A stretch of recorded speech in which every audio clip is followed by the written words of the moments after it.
பாத மசாஜ் மற்றும் பாத சிகிச்சை தேர்ந்தெடுப்பது எப்படி? பாத சிகிச்சை எடுத்து இருக்கீங்களா? சிகிச்சை எடுத்துக்கிட்டே இருந்தா தான் உடம்பு நல்லா இருக்கா? சிகிச்சையை நிறுத்தினால் மீண்டும் தொந்தரவு ஆரம்பமாகுதா?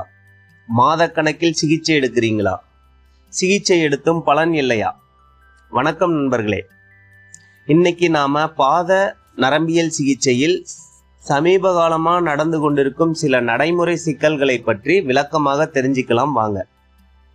என்கிட்ட சிகிச்சைக்கு வரும் பலர் சொல்வது, ஏற்கனவே பாத சிகிச்சை சில மாதங்கள் தொடர்ந்து எடுத்திருக்கிறேன்.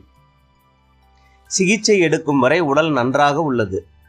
சிகிச்சையை நிறுத்தினால் சில நாட்களுக்கு பின் மீண்டும் பிரச்சனை தொடங்குகிறது.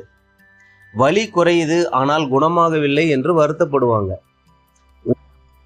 உண்மை என்ன தெரியுமா? நீங்கள் எடுத்துக்கொண்டது பாத மசாஜ் தெரபி, ஆனா நாங்க செய்யறது பாத நரம்பியல் சிகிச்சை. இது இரண்டுக்கும் நிறைய வித்தியாசம் இருக்கு. இது தெரியாம நிறைய பேர் குழப்பம் அடைகிறாங்க. பாதத்துல மசாஜ் செய்யும் போது உடலை தளர்த்தி அங்கு தடைபட்டு இருக்கும் இரத்த ஓட்டத்தை சீராக்கும். இதனால் உடல் இலகுவாகும், ஆழ்ந்த உறக்கம் வரும். இது ஒரு அருமையான சிகிச்சை முறை. சமீபத்தில் தோன்றிய உடல் உபாதைகளுக்கு சிறந்த நிவாரணம் தரும். நாள்பட்ட நோய்கள் குணமாக சிறிது காலதாமதமாகும். உடல் நல்லா இருக்குன்னு சிகிச்சையை நிறுத்தினீங்கன்னா சில நாட்களுக்கு பிறகு மீண்டும் இரத்த ஓட்டத்தில் தடை ஏற்படும் போது மீண்டும் அதே வலியை உணர்வீர்கள். பொதுவாக பாதத்தில் மசாஜ் செய்பவர்கள் உங்களின் பிரச்சனைகளை கேட்டு அதற்கு தகுந்த சிகிச்சை முறைகளை கொண்டு உங்கள் பிரச்சனைகளுக்கு நிவாரணம் தருவார்கள். மசாஜ் பெரும்பாலும் கைகளின் மூலமே செய்வார்கள். ஒரு சில இடங்களுக்கு மட்டும் உபகரணங்களை பயன்படுத்துவார்கள். மன உளைச்சலில் உள்ளவர்களுக்கும் உடல் வலியால் சிரமப்படுபவர்களுக்கும் இந்த சிகிச்சை நிவாரணம் வழங்குகிறது. இதுதான் மசாஜ் சிகிச்சை முறை. எங்களின் சிகிச்சை முறை. எங்களிடம் சிகிச்சைக்கு வரும்போது முதலில் அவர்கள் சொல்வதை பொறுமையாக கேட்டுக்கொள்வோம். அதன் பிறகு அவர்களின் 2 பாதங்களையும் முதலில் பார்வையிடுவோம்.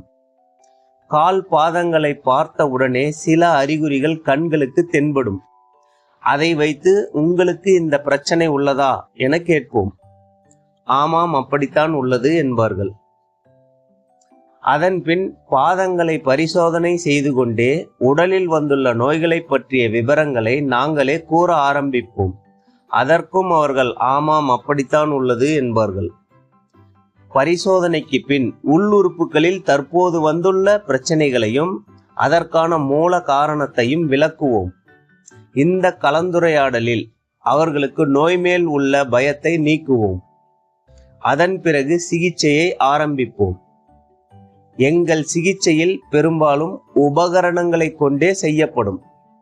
ஒரு சில இடங்களுக்கு மட்டுமே கைகளை பயன்படுத்துவோம். சிகிச்சை தொடங்கிய சில நிமிடங்களில் தொண்டை வறட்சியாக உள்ளது, தண்ணீர் தாகமாக உள்ளது, தண்ணீர் குடிக்கலாமா என்று கேட்பார்கள். எங்கள் சிகிச்சை உடலில் வேலை செய்ய ஆரம்பித்து விட்டது என்பதற்கான முதல் அறிகுறி இதுதான். சிகிச்சை முடிந்ததும் நடக்கச் சொல்வோம். கால் பாதங்கள் தரையில் படுவதே தெரியவில்லை, உடலின் எடை குறைந்து விட்டதை போல இலகுவாக இருப்பதாக சொல்வார்கள். சிகிச்சைக்கு முன் இருந்த உடலுக்கும் சிகிச்சைக்கு பின் உள்ள உடலுக்கும் என்ன மாற்றம் உணர்கிறீர்கள் என்று கேட்கும்போது அவர்களின் பதில் இதுவாகத்தான் இருக்கும். சிகிச்சைக்கு முன் இருந்த உடல் இப்போது இல்லை என்பதாகத்தான் இருக்கும். இந்த மாற்றங்கள் எதையும் உணர முடியாதவர்களும் இருக்கிறார்கள். அவர்களை நாங்கள் எப்படி கையாளுவோம் தெரியுமா? மாற்றங்கள் உணர முடியாமல் போனதற்கு காரணம் அவர்களின் மனம் சமநிலையில் இல்லை, குழப்பத்தில் இருக்கிறார்கள். அதனால் தான் உடலில் நடந்து கொண்டிருக்கும் மாற்றத்தை உணர முடியவில்லை. அவர்களுக்கு நாங்கள் அக்குபஞ்சர் துணையுடன் மனதை சமநிலைப்படுத்துவோம். அதன் பிறகு உங்களால் யோசிக்க முடிகிறதா என்று கேட்போம். எந்த யோசனையும் இல்லை, மனம் அமைதியாக உள்ளது என்பார்கள். அதன் பிறகு ஒரு முத்திரையை செய்ய சொல்வோம். அக்குபஞ்சர் புள்ளியை தூண்டுவோம். இப்போது அவர் உடலில் மாற்றங்கள் நிகழ்வதை உணர ஆரம்பிப்பார். இதுதான் எங்களின் சிகிச்சை முறை. உங்களுக்கு ஒரு சிறு குறிப்பு.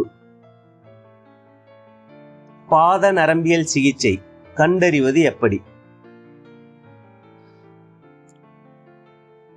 அனுபவம் அதிகம் உள்ளவர் என்றால் பாதங்களை பார்த்தவுடனே உடலில் சில பிரச்சனைகளை துல்லியமாக கூறுவார். அனுபவம் குறைவாக இருந்தால் பாதங்களை பரிசோதித்து பிறகு உங்கள் பிரச்சனைகளை சரியாக கூறுவார். பாத சிகிச்சைக்கு உபகரணங்கள் அதிகம் பயன்படுத்துவார். உடலில் தற்போது வந்துள்ள பிரச்சனைகளை அறிகுறிகளுடன் தெளிவாக கூறுவார். சிகிச்சைக்கான கால வரம்பை நிர்ணயித்து அதற்குள் குணப்படுத்துவார். குணமாகும் வரை தவறாமல் தொடர்ந்து வர வேண்டும் என்று அறிவுறுத்துவார். இந்த தகவல்கள் உங்களுக்கு பயனுள்ளதாக இருக்கும் என்று நம்புகிறோம். மீண்டும் ஒரு பயனுள்ள பதிவில் சந்திக்கிறேன். நன்றி, வணக்கம்.